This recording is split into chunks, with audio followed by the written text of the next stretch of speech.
on this legal tampering Tuesday. And man, oh man, the news keeps breaking with the Philadelphia Eagles losing defensive players. But this one, self-inflicted, because the Philadelphia Eagles have traded safety CJ Gardner-Johnson to the Houston Texans in exchange for offensive lineman Kenyon Green, who's been a little bit of a bust so far in his career. Maybe Jeff Stoutland sees something where he can salvage his career. But you talk about defensive starters from that Super Bowl team. You now don't have Josh Sweat. You don't have Milton Williams.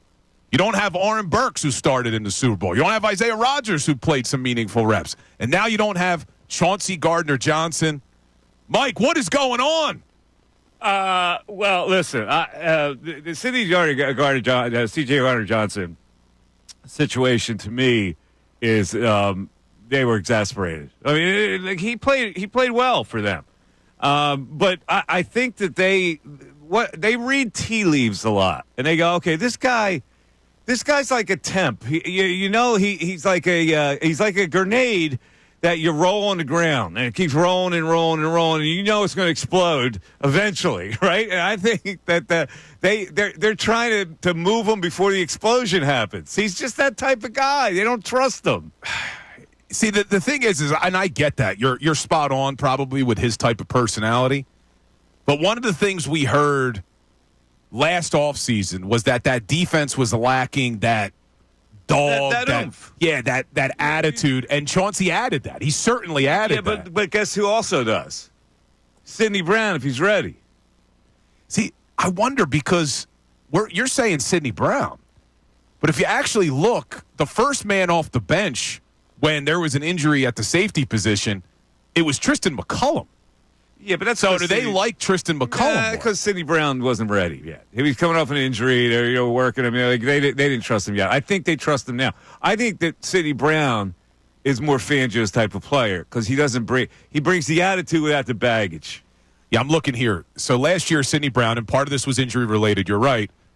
He only played 79 snaps on defense. Yeah, Fangio didn't trust him, but I think he trusts them now. He looks at guys like, okay, Bond didn't show anything either, but I trust him to do X. Sidney Brown hasn't shown me anything yet, but I see him in practice. I know he does this. So I think this is all a Fangio influence situation defensively. Because Fangio go, okay, here are the cards, Vic. We can't pay Sweat. We can't pay Milton Williams. What do you think of this guy? What do you think of that guy? What do you think of that guy? I think Sidney Brown can replace your guy, so you can trade him. Like, I think this is all like this is not happenstance. The Eagles don't do happenstance. The Eagles they wouldn't lose players not knowing what the landscape was and why they lost those players. You're probably right. I mean, I think Vic Fangio has earned that type of credibility with not only this organization, but really any organization in light of what he's done in his career. But he's the reason you found Zach Baun. And he's the reason that Zach Baun became who he was. You got to trust him at this point. The number one defense in the league. I think he knows what he's talking about, and I think Howie defers to him. All right, so let's go to the phones. Let's go right away to the phones. You can get in now for your reaction on what's going on with this. They've lost a lot of players. Do you have faith that they can just carry on? 610-632-0975 is how you get in. Let's go to Brandon in Downingtown. Brandon, what's up, man? Thanks for checking in. Brandon? Michael. Hello, Brandon. Bill. Hey, perfect timing for me to jump on. Absolutely. Take a breath here. I know that this is a blow, but CJ, he does bring that intensity, that vocal leadership, but he's not really what Vic Fangio is looking for. He's looking for young, moldable players, and he's someone that just continues to be bullish and stand up against, and defy leadership. It seems like a Howie type of move and the right move, but also bringing Kenyon Green. It's a Howie move, too. He's on the last year of a rookie deal. He's cheap. He's fixable, and that's going to be Becton's replacement. You're going to save money. Now you allocate some of those resources towards the edge rushers. Becton hasn't signed yet, right? He has not. He has not signed yet, so maybe that's still a possibility. No? No? Well, I don't see you bringing Kenyon Green in and keeping Becton. They're the same type of player. They're both like 350-pound road graders, and they're both busted up people that need fixing. And, Becton got that fixing this year. I think it's Green's turn next year. Okay. But on the flip side, with safety, the Eagles have some assets to move around and move up to get Malachi Starks. He's a Georgia safety. He's a vocal leader. He's physical. He's the kind of player that Vic looks for. Okay. Sounds good. Thanks, Brandon. Appreciate the call. So there you go. There's a man who doesn't have any problem at all. Now, he just said the Eagles just required a starter at right guard because it's inevitable they lose Becton. Although I don't know if that's inevitable. Is that inevitable? No, there's still a possibility, but he makes a good point about this Kenyon Green being a guy who's in the final year of his rookie deal, who needs to be salvaged, who could play guard.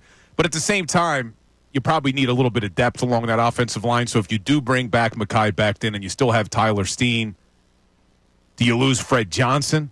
Fred Johnson was kind of a swing tackle that could fill in. Is that a Kenyon Green type? I don't know what their plan is. Can Green play tackle? He looks like he's a guard, but he's certainly big enough.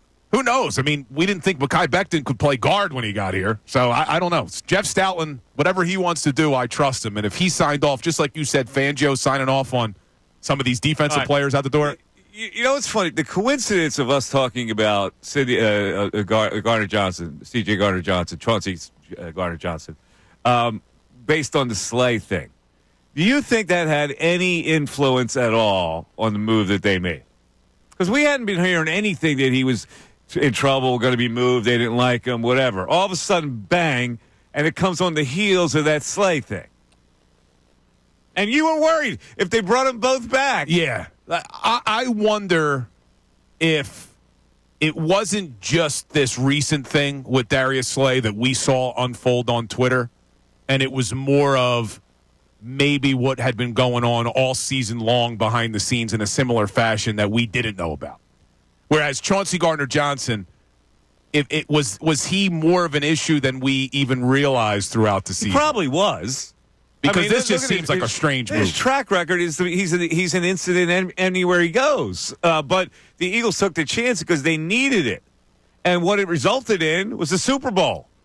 I'm looking to see if all right, Chauncey just tweeted out. Okay. I love you, Philly. We forever champions. Because I was curious if he was going to take the high road here or say something. He took the high road. He did. Now, interestingly, Lane Johnson, immediately upon the news breaking, all he tweeted out was Howie season. So maybe he don't have any issue with Chauncey out the door. Howie season is what Lane Johnson tweets out. Maybe there's a bigger move in the works. See, this is where good reporting comes in. And we need to get reporters now to, like, what was going on with this guy? Did he cause problems last year? These are the kind of things that used to be reported, by local people that covered the team. Now, I wonder if there's going to be a postscript written here about, you know what, CJ Gardner-Johnson did this, blah, blah, blah, blah. I keep saying Sidney, like I got Sidney Brown in my head.